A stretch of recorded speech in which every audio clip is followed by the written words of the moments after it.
தனி விமானத்துல திரிஷா போனது இன்னைக்கு தமிழிசை சொல்லி காட்டுறாங்களே, விஜய் எதை தவிர்த்திருக்கணும்? அவர் வெறும் நடிகராக இருந்த போது இந்த பக்கம் கீர்த்தி சுரேஷ், இந்த பக்கம் திரிஷா, அங்கிட்ட இன்னும் 2 நயன்தாரான்னு 4 பேரை கூட்டிட்டு போனா கூட ரசிகன் அதை ரசிச்சு கொண்டாடுவான், நம்மளாம் சிரிச்சு பேசி விவாதிப்போம். ஆனால் ஒரு கட்சியை ஆரம்பிச்சு தலைவரான பிறகு அந்த மாதிரியான பொது வெளியில் தோன்றதை மக்கள் தமிழிசை மக்கள் ஒரு ஆள் அவங்க விமர்சனத்துக்காகவே பயன்படுத்திக்கட்டும். ஆக அதை கவனிக்கிறாங்கிற அந்த ஒரு புரிதல் விஜய்க்கு முதல்ல வரணும்.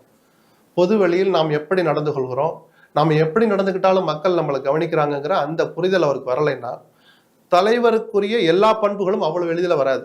குறைஞ்சபட்சம் ஒரு 70-80% மெருகேறிக்கிட்டே வந்தாதான் ஒரு முழுமையான தலைவனா உருவெடுக்க முடியும்.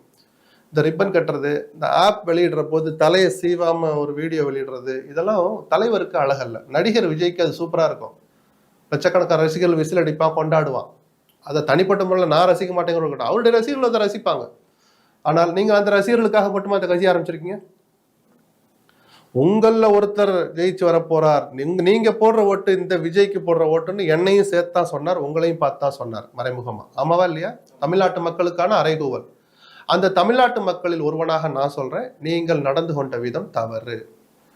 என்ன இதுக்கு நான் கட்சி ஆரம்பிச்சேன்னு ஒரு வார்த்தையை பயன்படுத்துறது, நெத்தியில கட்டுறது, இதெல்லாம் கொஞ்சம் தவிர்க்கணும். அங்கிள்னு சொல்றீங்கன்னா அப்ப எல்லாருக்கும் அப்படி பேசுறீங்களான்னு ஒரு எதிர் விமர்சனம் வந்து அதுக்கு பதில் சொல்ல வேண்டிய கடமை விஜய்க்கு இருக்கு. திமுகவை தான் விமர்சிக்கிறாரு, அதிமுக விமர்சிக்கிறல அப்படின்னு ஒரு பார்வை இருக்கும்போது அதிமுகவை விமர்சனம் பண்ணாரு. தொடங்கிட்டார்ல, ஊழல் கட்சின்னு சொல்லிட்டார். கிட்டத்தட்ட தகுதியற்றவர் கையில அந்த கட்சி இருக்குன்னு சொல்லிட்டார். ஊழல், தாங்கள் செய்த ஊழலுக்கு பயந்து கூட்டணி வச்சுக்கிட்டாங்கன்னு, இதெல்லாம் எடப்பாடியை மையப்படுத்திய விமர்சனங்கள். அதையே வெளிப்படையா சொல்லலாம அந்த அவர் தலைமையில் இயங்குகிற அந்த அதிமுக தொண்டர்களை குறி வச்சு நேற்று ஒரு வலையை வீசிட்டார். நீங்களாம் அவங்களாம் வேதனையில் இருக்கிறாங்க, 26ல் என்ன முடிவு எடுக்கணும் அவங்களுக்கு தெரியும் அப்படின்னு தன்னை முன்னிலைப்படுத்துறாரு. ஏன்னா எனக்கு பிடிச்ச தலைவர் எம்ஜிஆர்னு ஒரு கொக்கியை போட்டார் முன்னாடியே கூட்டம் தொடங்கும் போதே.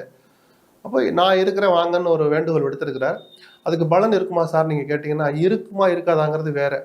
ஒரு நாடறிஞ்ச பிரபலம் அந்த வாக்கு வங்கியை குறி வச்சு நம்ம வீட்டை நோக்கி படையெடுத்து வர்றான், இல்லை நம்ம வீட்டுக்குள்ள எதையோ எடுக்க வர்றான்னா நம்ம வீடு தான் உஷாரா இருக்கணும். கேட்ட போட்டு இல்லை அவன் எத்தனை பேர் வரான்னு பாரு, 4 பேரா, நம்ம ஒரு 6 பேராது இருக்கணும் அப்படின்னு குறைஞ்சபட்ச தற்காப்பு எச்சரிக்கை உணர்வு ஒன்று இருக்குல்ல, எடப்பாடி அதை செய்ய வேண்டிய நேரம் வந்துடுச்சு. அப்போ கட்சி நம்ம இந்த மாதிரி பலவீனமா இருக்குங்கிறனால வர்றோம் போறோம்லாம் உரைச்சிட்டு போறான்ற அந்த புரிதலுக்கு போல எடப்பாடி வரணும். 100 தொகுதிகள் கிட்ட கவர் பண்ணிட்டு இருக்காரு. நேற்று மதுராந்தகத்துல பிரச்சாரம் பண்ணியிருக்காரு. ஆமா, இன்னும் 134 தொகுதியை கவர் பண்ண போறாரு. அது எச்சரிக்கையா, அது ஒரு கடமை. தேர்தலை தூரத்துல கண்ணு கட்டுற தூரத்துல வச்சுக்கிட்டு ஆட்சியை பிடிக்க நினைக்கிற ஒரு கட்சி செய்ய வேண்டிய கடமை. கட்சியை பலமா வைக்கணும். ஒன்றுபட்ட அதிமுகவை பத்தி சிந்திக்க வேண்டிய நேரம் வந்துடுச்சுன்னு நான் சொல்றேன்.